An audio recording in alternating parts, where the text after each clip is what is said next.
just as amazing as you remember. Amazing Thailand always amazes you.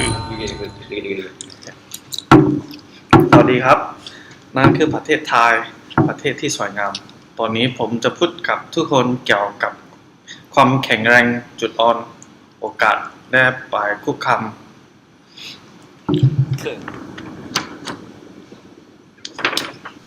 The Thai economy is resilient and has weathered years of political turmoil much better than most economies were anticipating.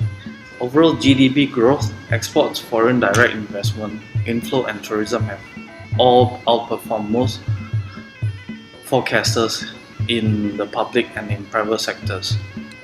Thailand is far ahead of other ASEAN countries in attracting foreign direct investment into the public automotive sector and supporting industries. It also has a good reputation for attracting foreign investment in other export-oriented manufacturing industry from consumer electronics to sporting goods to processed food. Thailand has a particularly strong medical industry that is turning into a major foreign exchange earner for the country and generator of medical tourism. There are some weak points like power generation, but Thailand has relatively good physical infrastructure and is also more internationally connected than most other developing Asian countries. There is a large supply of operator level labor at relatively low price. It also easier and less expensive to hire expatriate managers in Thailand than it is in most emerging markets of Asia. The agriculture sectors are a strong contributor to the economy in its own right as a buffer that can absorb surplus labor from urban areas during cyclical downturns. Thank you. Hello people. So, the weaknesses in Thailand.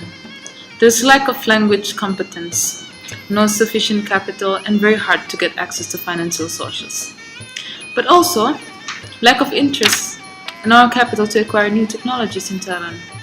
Like for example, automate machines, and they tend to produce the products and without any own brand, like local brands. Concerns have been raised that not enough attention has been paid to the effect of tourism on the country's environmental and cultural heritage, which is really bad. Energy costs in Thailand are relatively high, and the country is lagging behind others in Asia in putting the latest telecommunication technology. The supply of skilled technical labor is less than in other countries covered here with the exceptions of Indonesian, and the standards of spoken English are the worst of any country covered here. It can be difficult to recruit and retain experienced skilled Thai labor. Lack of opportunity and interest in lifelong learning training on new skills because the people in Thailand get so used to the cultures and the life what they have. Lack of entrepreneurship and high paradigm of employeeism, no entrepreneurial protection policy, and low level of knowledge and appreciation of other countries' culture, social life and business practice, which is hard for them to expand more in economy. Thank you. Hi. So let me talk about the opportunities. Bigger market to the greater Mekong sub-region to Asia. More customer intake to Thailand to use Thai service and product. Thai taste is known and appreciated by others. More chance to expand market overseas. Thailand has a strategic location in the central of GMS and Asian. United with GSM and Asian can gain more bargaining power with other markets. So it also can move or expand production base to other countries in Asia to take advantage of investment, law and resources such as land and labor. The recent increase in labor unrest and rising wages in China will give Thailand a chance to market itself more as an alternative investment site for foreign companies. Recently announced, measures to improve agriculture productivity should, if implemented, will bring new skills, investment and other resources into neglected areas, rising local incomes and business activities. The government has committed itself to sustain support for the tourism industry, and the future looks promising. A focus on improving transport links and promoting tourism for the green season is expected to be hugely beneficial. And low-cost airline in the region improving access to less well-known Thai destinations. Kapung Kap. So, okay. So I'm going to be talking about the price of Thailand. They have a high production cost in the country, which makes it less competitive. There is an influx of cheaper goods and knowledge migrants and skilled human resources. The size of the public debt could become a bigger problem if the new government is aggressive in spending policies, as it has indicated it wants to be. Thailand still lack of national direction both at policies and implementation levels. There is no real integration in the services of Thai government agencies, which could take over by strong companies from other Asian countries. Terrorism threats are increasing in the south of the country. Problems in US, Japan, and Europe could hurt the growth of Thai exports and cause some foreign investors to have some second thoughts about going ahead with planned disbursements in Thai projects. The bird flu is a key risk, especially if human-to-human transmission developments is increasing in Thailand. The Islamist unrest in the south could spread to Bangkok as well, and the major flooding as in late 2011 could act as a disincentive to foreign tourists. Sawadee Krap, my name is Lajan, and today I'm going to conclude for what happened in Thailand based on what my teammates have done. So in Thailand, although many challenges arguably remain, Thailand economy has performed relatively well over the past few years despite the stumbling block of political uncertainty. Thailand's vulnerability to capital outflow has been reduced substantially, with the country now boasting a sizable foreign exchange reserve pile.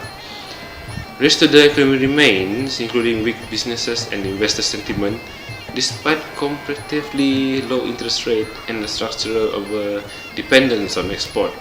The vulnerability brought by the latter is evident in the local and in the recent global slowdown.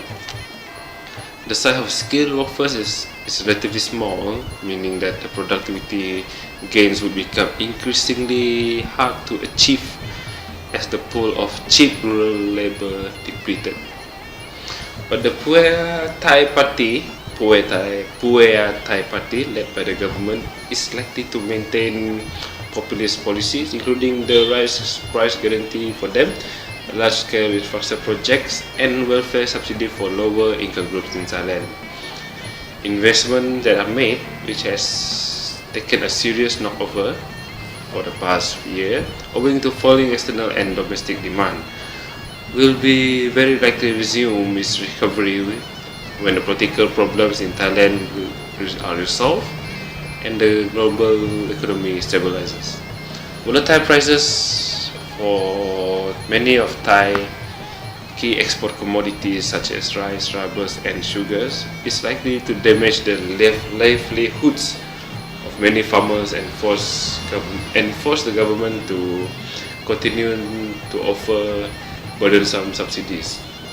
Thai exports have benefited substantially from China recent economic boom, while recent signs suggest otherwise. A slowdown in the Chinese economy is therefore negligible concern.